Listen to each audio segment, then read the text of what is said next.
No tšau, teeme siis täna midagi, ma ei tahaks öelda jälle, et eriti head, aga see on eriti hea, et teeme ühtesid parimaid, ma arvan kindlasti, et need on ühed parimad krõbedad ahjukartulid, mida sa kunagi saanud oled. Nii et seal on küll mitu erinevat jällegi meetodit, mida tuleb kasutada, et neid saada, aga usu mind, see aeg ja see kõik on seda väärt. Nii et kui sa oled valmis, saame alustada.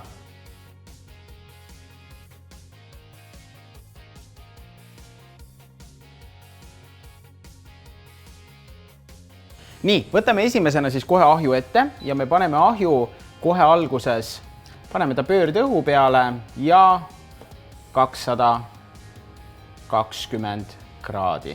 Nii, samal ajal kui meil ahi soojeneb, ma võtan kartulid, meil on juba need ära kooritud, siis ma lõikan nad lihtsalt suurteks sektoriteks, et peavad jääma sellepärast suurteks sektoriteks, et seest oleks pehmed, pealt krõbedad, et oleks seda ruumi. Ja siis me paneme nad lihtsalt vette. Ja mis me seal vees teeme nendega, me keedame nad enne läbi. Keetmine siis pehmendab nad ära, pärast ahjus saame röstida, aga selle jaoks, et sa saaksid seda kõike õigesti ja hästi teha, läheb sul vaja veel ühte asja. Me kasutame lisaks veel ka soodat, et söögisooda muudab kogu selle vee aluseliseks ja tänu sellele muutub ka see kartulipind, see tärklise rohke pind selliseks hapraks, millega me tekitame pärast sinna sellise krobelise pinna. Ja selle krobelise pinna saladusega me saamegi kõige paremad krõbedamad kartulid, mida üldse nagu tahta. Aga samal ajal säilib kartuli hea pehme tekstuur seal sees.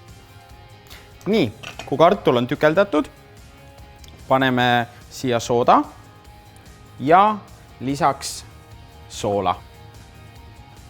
Ja samal ajal, kui meil see vesi siin keema tõuseb, me saame ette valmistada juba ürdiõli. Ürdiõli annab siis kogu sellele kartulile mõnusa maitse.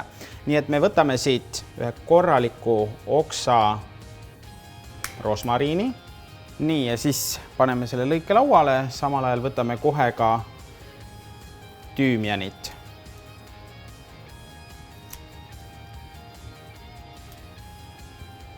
Nii, väga hea. Rosmariini puhul siis me võtame need pehmemad lehed siit ära, okkad, kuidas iganes sa neid nimetad, aga jällegi neid kõvasid oksi me siia ei pane.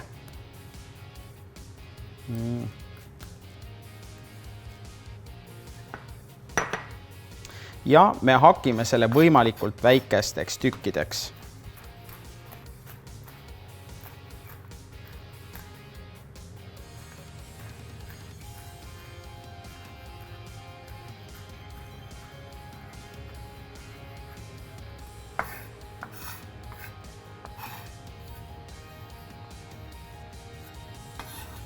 Nii teistpidi ka.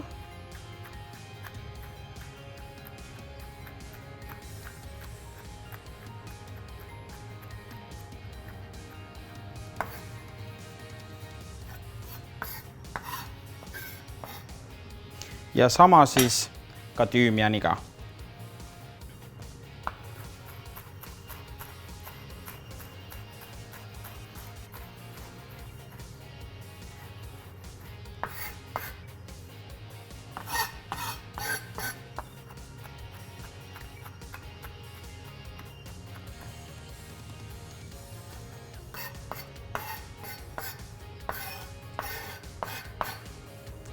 Siis võtame 2 küüslaugu küünt ja puhastame ja tükeldame ka need kergelt ära.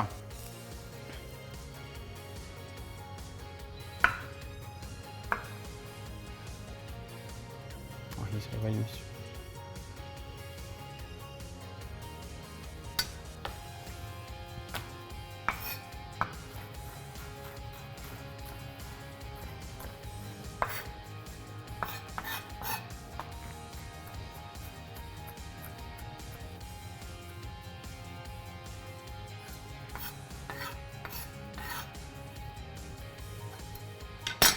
Nii, ja kui kõik on hakitud, siis me paneme endal panni peale korralikult õli. Õli peab korralikult olema sellepärast, et sa saaksid kogu selle õliga pärast siit välja võtta ja sa saaksid maitsestada sellega oma kartuleid. Nii. Ja me ei pane teda väga suure kuumuse peale, aga meil on oluline jällegi see, et me saaksime maitsed välja, nii et me paneme kohe külma panni peale ilusti need õli sisse imenduma ja need maitsed välja laskma.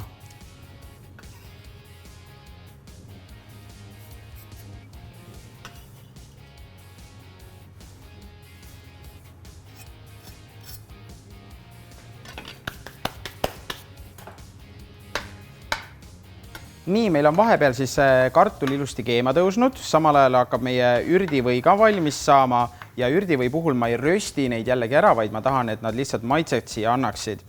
Nüüd on nad ilusti maitse andnud, õli on kuumenenud, siis ma keeran lihtsalt kuumuse välja ja ma jätan nad natukeseks ajaks siia seisma.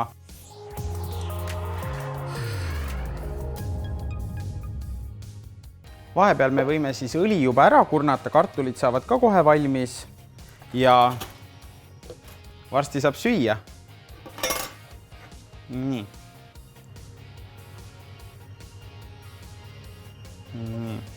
Ja neid ürte kindlasti mitte ära visata, vaid pärast siis ikkagi alles jätta.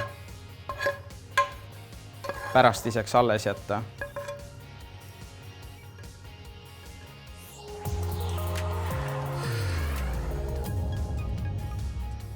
Kartulid on meil siis vahepeal ära keenud. Nüüd me lülitame pliiti välja ja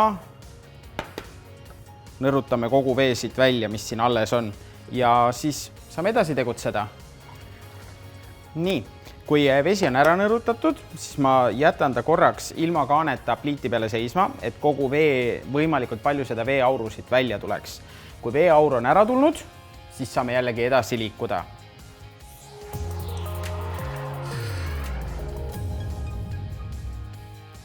Nii, ja nüüd on suurem osa vedelikust siin ära aurustunud, siis me võtame uuesti poti ja segame teda. Ja nüüd, kui sa näed teda lähedalt, siis sa näed, et tal on niisugune mõnus krobeline pealispind tekkinud. Seejärel me valame siia selle sama mõnusa maitse õli peale.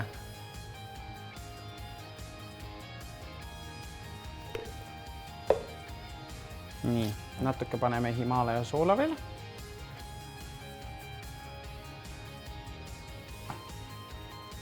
Ja raputame veel ühe korra läbi.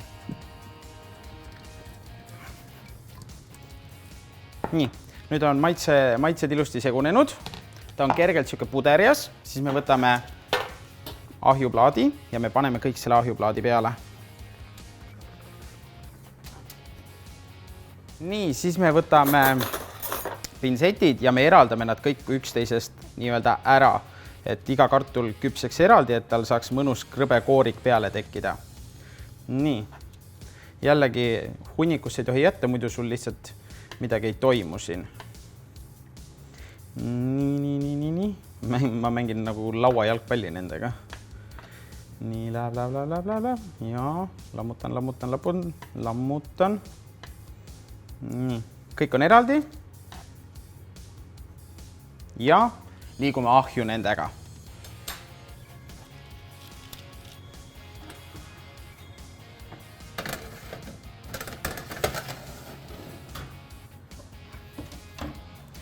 Ja nüüd ahjus nad siis seisavad kuskil 20 minutit, siis me keerame nad veel ja siis küpsetame ka teiselt poolt ja siis on valmis.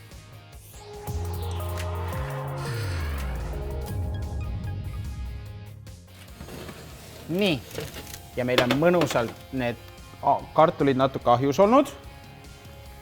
Nüüd, mis me teeme? Me keerame nad lihtsalt ümber ja sa näed, milline krõbedus hakkab juba siia välisküljele tekkima. Nagu kõik lähevad krõbedaks. Oh my god.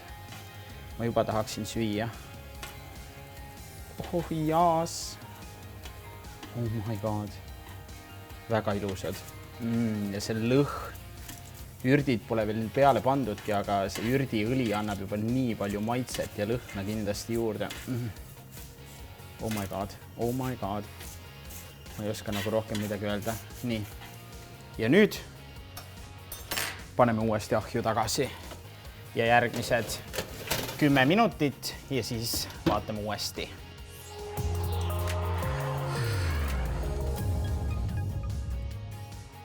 Nii. Nüüd on ikka päris krõbedad juba. Nii, nüüd me paneme parmesani peale. Nii. Ja need samad alles jäänud ürdid. Ja siis segame kergelt läbi. Kohe võtame varsti välja.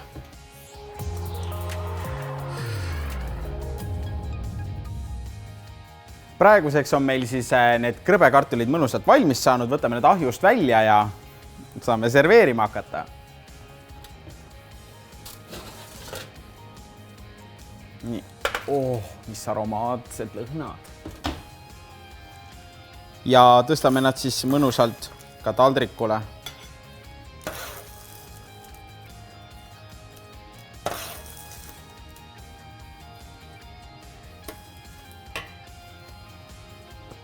Nii, ja siis paneme peale natuke peterselli.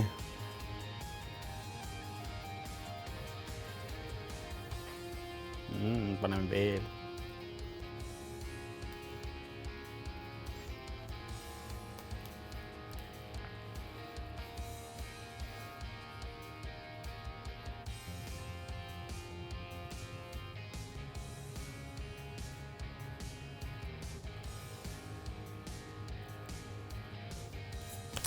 Nii, ja meie krõbekartulid on valmis ja kui sa arvad, et siia poole või sobiks ideaalselt mõni kaste, siis anna mulle teada, mis kastet sa siia tahaksid, näiteks kas majoneesi või trühvlimajoneesi või paprikamajoneesi või mis iganes. Only sky is the limit, on ju. Aga jällegi, mõnusalt valminud kartulid sa võid siia ükskõik mida kõrvale panna. Kas sa paned siis siia kõrvale näiteks lambafileed või sa paned siia kõrvale veisepõski või sa paned ükskõik mida siia kõrvale. Nii et naudi, ole lahe ja davai. Tšau!